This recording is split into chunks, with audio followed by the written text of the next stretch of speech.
Hello everyone, আসসালামু আলাইকুম। Welcome করছি জেইন চ্যানেলের পক্ষ থেকে। এখানে অনেক আগেই আমি একটা মাছ চুলায় দিয়ে রেখেছি, টমেটো দিয়ে শুধু মাছ রান্না করছি। আর এই মাছটা যেহেতু আমি খাই না, সেহেতু এই মাছটা সবাই খাবে আর আমার জন্য তৈরি করে দিচ্ছি। এখানে দেখতেই পাচ্ছেন রূপচাঁদা মাছ। আমি মাথাটা ফেলে দিয়ে, মাথা খেতে ভাল লাগে না, মাথা দুইটা ফেলে দিয়েছি এবং একটা মাছকে 2 টুকরা করে নিয়েছি। এখানে আমি আজকে যা দেখাবো, ময়মনসিংহের লোকেরা, ময়মনসিংহ জেলার মানুষগুলা যেভাবে মাছ ভাজে, সচরাচর আমরা যেভাবে ভাজি সেভাবে না, ওই মাছের স্টাইলে আমি আজকে একটা মাছ ভাজা দেখাবো। সেজন্য আপনাদের সাথে শেয়ার করছি। অনেকে এটা খান, আবার অনেকে এটা জানেন না। দ্যাটস ওয়াই এখানে কাঁচামরিচ বাটা, পেঁয়াজ বাটা একসাথে আমি কাঁচামরিচ এবং পেঁয়াজ বেটে নিয়েছি। এখানে পরিমাণ মতো দিয়ে দিলাম। আর এখানে আছে আদা বাটা, রসুন বাটা, জিরা বাটা একসাথে আমি দিয়ে দিয়েছি। তো এগুলাকে আরেকটু দিব, দিয়ে আর শুকনো উপকরণের মধ্যে আমি 1 চামচ দিয়ে দিচ্ছি ধনিয়া গুঁড়া, 1 চামচ দিয়ে দিচ্ছি মরিচের গুঁড়া, আর দিয়ে দিব 1 চামচ হলুদের গুঁড়া। চামচটা ভরে ভরে নিইনি, হালকা করে নিয়েছি, সেটা দেখে আপনার চোখের আন্দাজে বুঝে যাবেন। আর মাছ তো সবাই ভাজতে পারে, কে না পারে, কে না পারে, সবাই পারে ভাজতে, ছোট বড়। তো এই মশলা কতটুক হবে আপনার মাছের আন্দাজে দিতে হবে। এইখানে আমি দিয়ে দিব স্বাদ মতো লবণ ভাজার জন্য। যার যার টেস্টি অনুযায়ী লবণটা ইউজ করতেন। এখানে আমি দিয়ে দিলাম লবণ।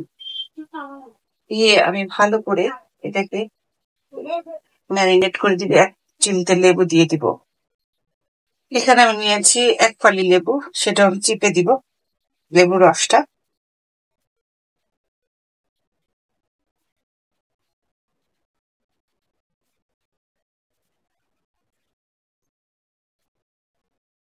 দিয়ে ভালো মতো আমি এটাকে মেখে নিব। ম্যারিনেট করে আমি আর রেখে দিব আধা ঘন্টা। আধা ঘন্টা পরে আমি এটা ভাজবো, যাতে সমস্ত মশলার উপকরণগুলো মাছের ভিতরে ভালোভাবে ঢুকে যায় এবং সেটা যাতে মাছটার ভিতরে সমস্ত উপকরণ ঢুকে গেলে মাছটা খেতে খুবই মজা হয়। যে এটা যে যতক্ষণ ম্যারিনেট করে রাখা যায় ততই ভালো। তো আমি এই জন্য আধা ঘন্টা অপেক্ষা করবো এই মাছটা ম্যারিনেট করার জন্য। তো ফিরে আসছি আধা ঘন্টা পরে।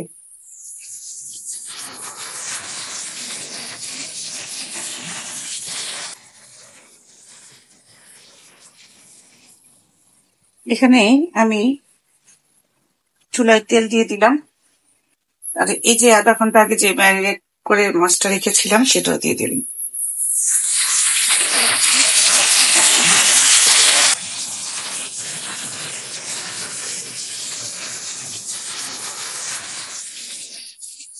দেখতেই পাচ্ছেন মশলা দেওয়ার পরে অনেকে এই মশলাগুলো রেখেছিল, সেই মশলাগুলো এটার মধ্যে দিয়ে দিচ্ছি।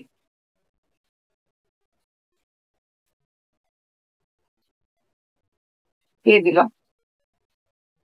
অপেক্ষা করব, ঢেকে দিয়ে এটা অপেক্ষা করব কিছু সময়ের জন্য।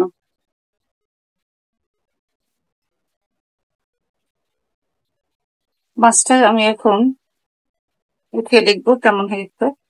এই যে দেখতে পাচ্ছেন মনে হচ্ছে যে পুড়ে গেছে, আসলে না, মশলাগুলা বার্ন হয়েছে। এখানে মশলা বেশি অতিরিক্ত দেওয়ার কারণে এই মশলাগুলো এরকম বার্ন হয়ে যায়, কিন্তু ভেতর থেকে মাছটা যে ভিতরের যে অংশ সেটা কিন্তু অনেক নরম থাকে এবং অনেক ট্রেন্ডি হয়। আর জুসি জুসি একটা ভাব থাকে, এখানে কোনো শক্ত হয়ে যাবে না। আমি খেয়ে আপনাদেরকে দেখাচ্ছি। মাছটা গরম গরম ভাতের সাথে খেয়ে দেখবো কেমন হয়, আর তারপরে স্বাদটা আপনাদেরকে জানাচ্ছি। ভিউয়ার্স, এই তো আমি ভাতটা রেডি করে নিয়েছি, খাবো সেই ভাজা মাছ দিয়ে। এখানে 4 পিস মাছ ভেজেছিলাম, দেখতে পেয়েছিলেন আপনারা। হঠাৎ দেখি এখানে মাছগুলা কিভাবে যেন পটলে পরিণত হয়েছে, 4 পিস পটল হয়ে গেছে। কেমন ব্যাপারটা, খুবই ইন্টারেস্টিং না? দেখতে পাচ্ছে আমার মাছগুলা হয়ে গেছে পটল।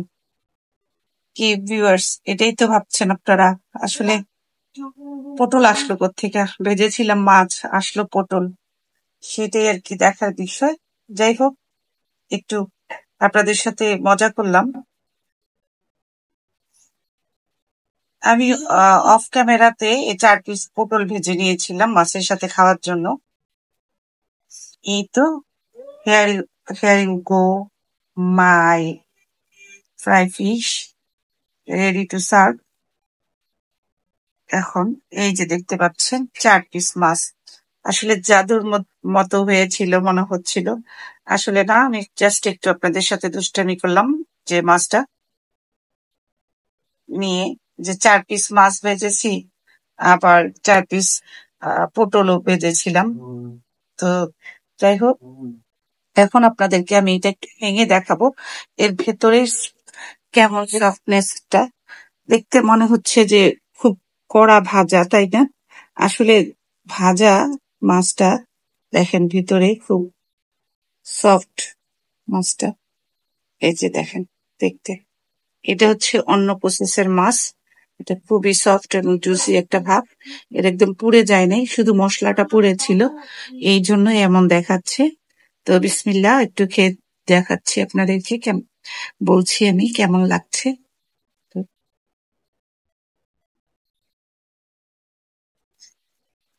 অসাধারণ, আলহামদুলিল্লাহ, অনেক মজা হয়েছে।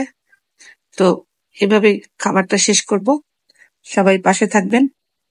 যারা যারা আমার ভিডিওটা দেখছেন, তাদের যদি ভালো লাগে তাহলে একটা লাইক বাটনে ক্লিক করবেন, আর ভালো না লাগলে ডিসলাইক করে দিবেন, সমস্যা নাই। আর আমার এই চ্যানেলটাকে সাবস্ক্রাইব করবেন এবং পাশে থাকবেন অনুরোধ জানিয়ে এখানে আজকের ভিডিও শেষ করছি। সবাইকে আসসালামু আলাইকুম ওয়া রাহমাতুল্লাহি ওয়া বারাকাতুহু।